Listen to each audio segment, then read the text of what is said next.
Hello and welcome back to the sideboard here at SCGMA in Worcester, Massachusetts. My name is Reuben Bresler, and I am joined by Adam Ezegelian.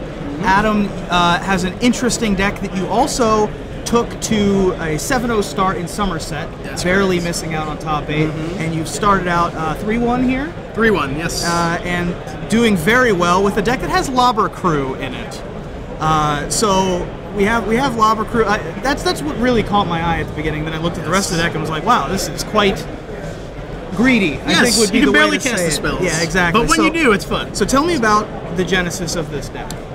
Basically, we made this deck at Somerset when Dragon's Maze first came out, and we expected them to be the metagame to be a lot of voices and a lot of creature-heavy decks. So I've always been a fan of the Peddler deck, and I thought that'd be a good choice. So we started out with Is It Static or Nightshade Peddler combo? Yes. And originally it was going to be just Rug, and we thought we'd take some elements from the Jund list and stuff like that, and Olivia's just been fantastic. Sure, so you've got mostly a Rug list with Huntmaster the Fells, obviously Thragtusk in every green deck, things like Turn and Burn, but you added black for Abrupt Decay and Olivia Volderon. Yes, and some sideboard options. And some sideboard options as well. Everything that makes the deck hang together, though, is Farseek. Yes. Without Farseek, this deck doesn't really function. No, so not very well. This deck not really going to survive past rotation. Yeah. I mean, definitely not the 4-color list. Sure. Speaking of 4 colors, we're running Olivia Volderon in the same deck with Ral Zarek, other blue spells, and Garruk Primal Hunter as our main way to draw cards. So why are we... So our Planeswalker suite, by the way, is Garruk Primal Hunter and Ral Zarek. Yes. Talk to me about the choice of those as your big Planeswalker. Well, I was making some decisions at 2 a.m. last night, which are always the good decisions. Of course. And we needed some way to gain card advantage after we've dumped our hand. And Garruk seemed to come to mind when we were thinking of the Jund list.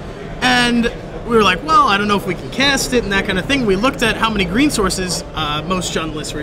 Reed Duke, he knows how to make a deck. So he's playing 16 green sources, and we're playing 16 green sources. Fair enough. So might as well play them. Exactly, and you're also running the 4 Farseeks to be able to get to the big top end. And you're also running Ral Zarek, which hasn't really picked up in popularity just yet. Sort of a little underwhelming when you play it in draft. It sort of looks a little bit wonky, but when you play it in standard, it has some insane effects on the game. And especially in this deck, again, Lobber Crew has been overperforming when you play a Ral Zarek, just because you maybe turn 3 you play your Lobber Crew, and then turn 4 if you go into Huntmaster or Ral Zarek, it's going to untap a couple times at least. Sure. So presents a nice clock, and it blocks Boros Reckoner like a champ. Absolutely. Yeah, that's...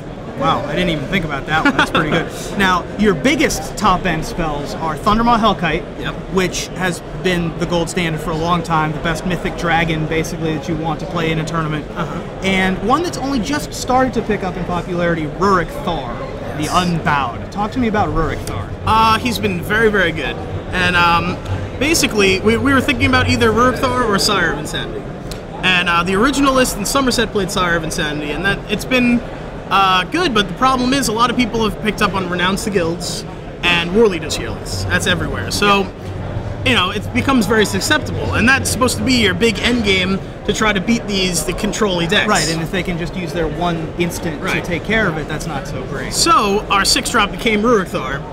And my friend is playing a green-red list. He's been, ecstatic about it. Sure. So I was like, all right, well, I'll try it in here. We are playing some non-creature spells, but it's mostly creatures. Right. If you're resolving Ruric Thar, you're happy about it, even if you have to top-deck Planeswalkers and Farseeks, because you're the one with the 6/6. And their Renounce the Guilds obviously still answers it. Yeah, but they're going to take 4. 6. There are 6, yeah. Yeah, exactly. And one of the good things about our Ruric Thar is we can force it through with our 1 Cavern in the deck. Right.